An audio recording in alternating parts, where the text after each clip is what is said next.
Olá pessoal, sejam bem-vindos ao canal Midi Saúde. Hoje eu estou aqui com o médico, cirurgião do aparelho digestivo, Daniel Reis.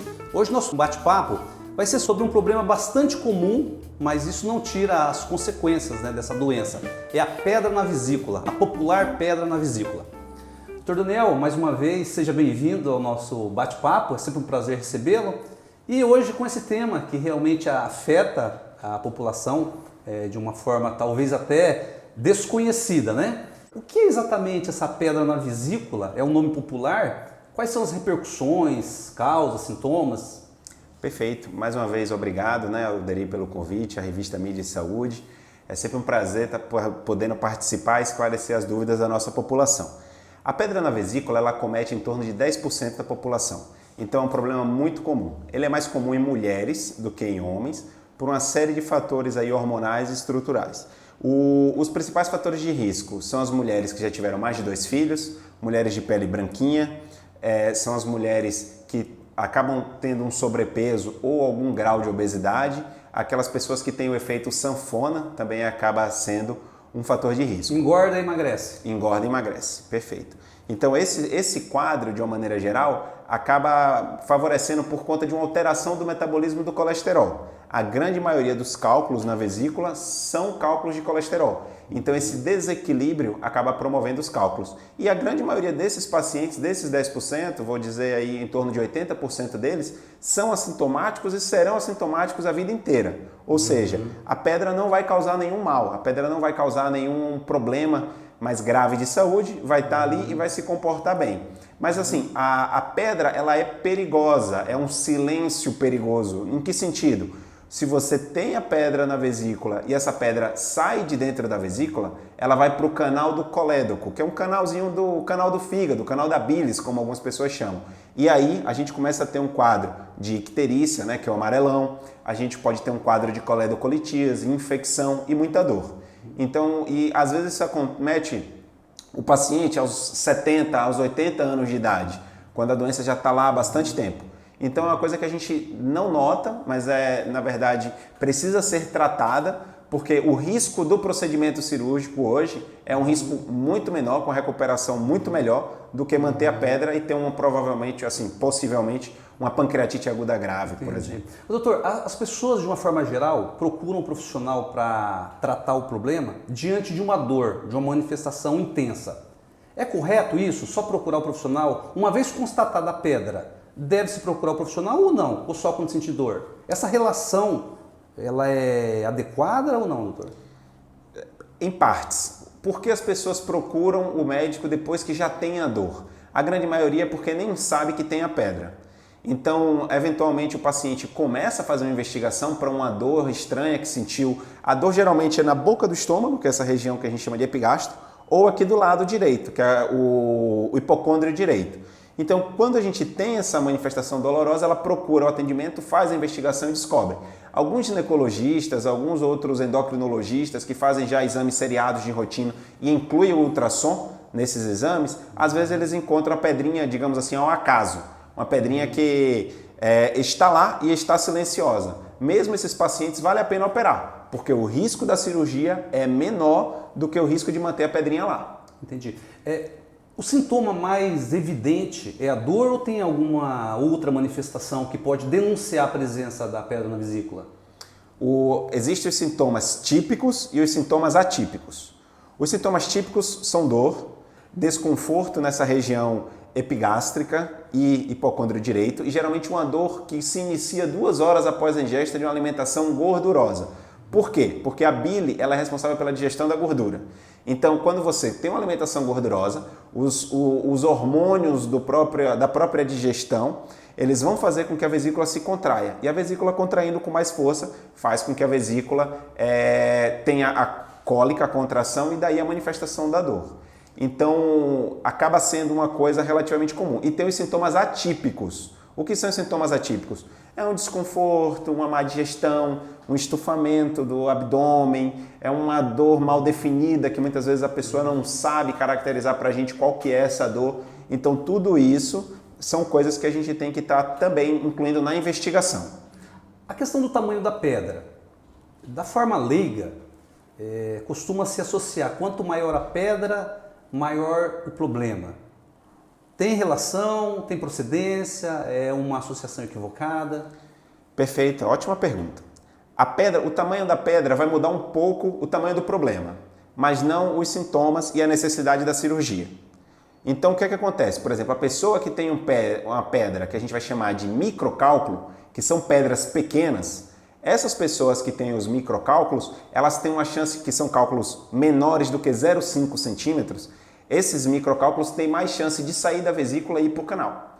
Então, esses pacientes têm mais risco de pancreatite, têm mais risco de icterícia, do amarelão. Então, são pacientes que têm mais chances de ter essas complicações. Ou seja, a pedra pequena ela é mais perigosa? Em outras palavras? Eu diria que o tamanho do problema pode ser maior, sim. Mas assim, e a pedra grande, ela vai fazer o quê? Ela vai fazer com que a vesícula se contraia. Quando a vesícula se contrai, o cálculo que está aqui dentro, ele impacta no infundíbulo, que a gente vai chamar. E essa impactação vai fazer com que a vesícula contraia com mais força. Quando a vesícula tenta contrair com mais força para poder vencer a resistência, é onde dói. Então essa pessoa tem mais chance de ter uma obstrução da vesícula e infecção da vesícula. Entendi. Então o tamanho do cálculo muda um pouco o problema, mas não é uma regra. É só uma probabilidade. Perfeito. Doutor, agora uma outra questão que gera gera certa confusão. Uma vez constatadas as pedras na vesícula, necessariamente o órgão tem que ser retirado ou existe algum tipo de tratamento para resolver o problema da pedra sem tirar o órgão? Ok. O problema, ele é cirúrgico. O que pode não ser cirúrgico é o paciente. Em que sentido? A gente tem um indivíduo idoso, um indivíduo diabético, renal crônico, um indivíduo que já tem às vezes uma cirrose, ou seja, a doença de base daquela pessoa faz com que a cirurgia seja muito perigosa para ela. Então é melhor ela viver com o risco de ter a pedra. Mas, constatando o problema, alguns médicos existem as vertentes europeias e americanas, nos Estados Unidos operar. Na Europa, alguns trabalhos falam em acompanhar. Então, assim, a minha opinião, pessoal, é que a cirurgia é muito segura, é um problema que merece o tratamento mais radical, que é o procedimento cirúrgico. Os indivíduos idosos, ele pode usar uma medicação chamada Ursacol, que é um ácido desoxirriboico. Esse ácido vai fazer com que a pedra dissolva um pouquinho e não entupa tanto o canal. Entendi. Mas não tem comprovação de que ela vai dissolver, por exemplo, uma pedra grande. O problema pode continuar lá. Entendi.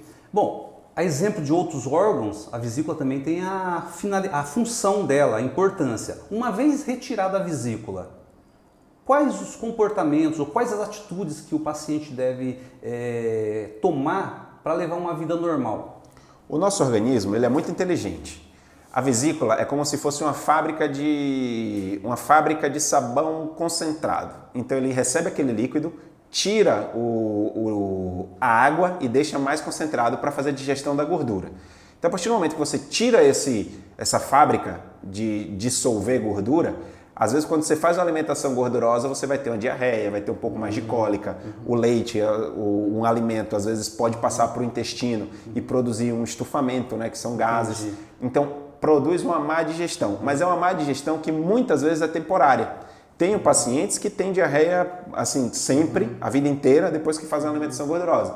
Mas o organismo ele tende a dilatar os canais internos do fígado de maneira que recompense a retirada da vesícula.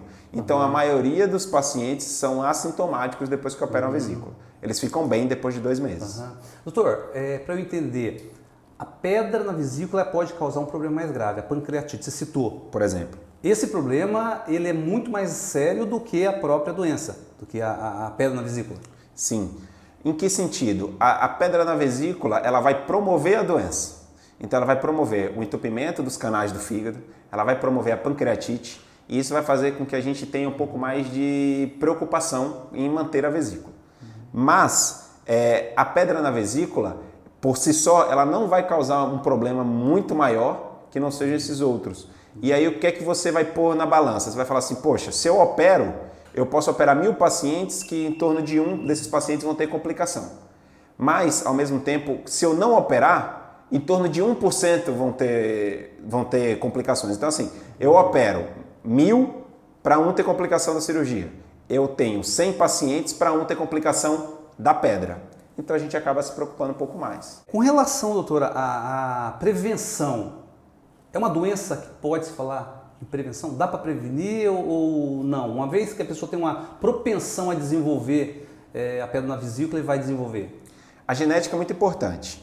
Você ter uma história familiar, uma mãe, uma tia que tem pedra na vesícula, você tem também uma probabilidade maior de ter pedra na vesícula. Mas, lógico que os fatores comportamentais influenciam muito.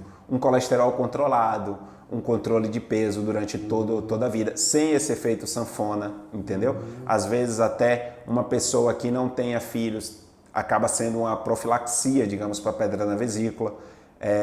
Mas o benefício é tão grande de ter um filho, né, que às vezes a gente acaba preferindo correr o risco. Mas assim, existem os fatores de risco, os fatores evitáveis. Os principais são uma ingesta com pouca gordura, evitar ganho de peso, prática diária de atividade física. Entendi. Isso sempre vai estar aí na prevenção da maioria das doenças. Doutor, para a gente encerrar o nosso bate-papo, tem muitas coisas, né, mas vamos delimitando, né? Pólipo e pedra na vesícula tem alguma relação? Boa pergunta. Os pólipos, eles acontecem é tipo uma verruga que aconteceu dentro da vesícula. E o pólipo, a verruga pode virar câncer. Então, a gente precisa saber o tamanho desse pólipo, o tamanho dessa verruguinha que nasce lá dentro. Esses pólipos muitas vezes pode ser até uma colesterolelose, que eu até enrolo o nome quando eu vou falar, colesterolose. Então, por quê? Porque é o depósito do colesterol na própria parede da vesícula. Mas o pólipo, ele é imóvel. Então, a vesícula está aqui, o pólipo nasce aqui, nessa região, e ele não sai, porque ele é pólipo, ele está grudado na parede. Então, ele não causa essas complicações outras, como a saída dela para o canal. Ele não sai, ele está fixo. O que vai preocupar para a gente no pólipo é o tamanho do pólipo. Porque a partir do momento que um pólipo dobra de tamanho em um ano, a partir do momento que um pólipo já tem mais do que 1 centímetro, esse pólipo vira câncer.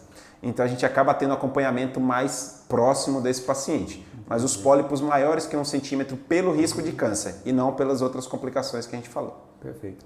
É isso aí, doutor Daniel. Obrigado pela entrevista. É sempre muito valiosa, né? São valiosos esses conhecimentos, essas informações para as pessoas, né? E a gente vai conversando. Tem muitos assuntos aí sugeridos por os nossos amigos, né? E a gente vai trocando figurinha aí. Maravilha. Eu que agradeço mais uma vez a oportunidade, né? Poder trazer um pouco de conteúdo aí e ajudar a nossa população. Um prazer, espero ter ajudado. Um grande abraço.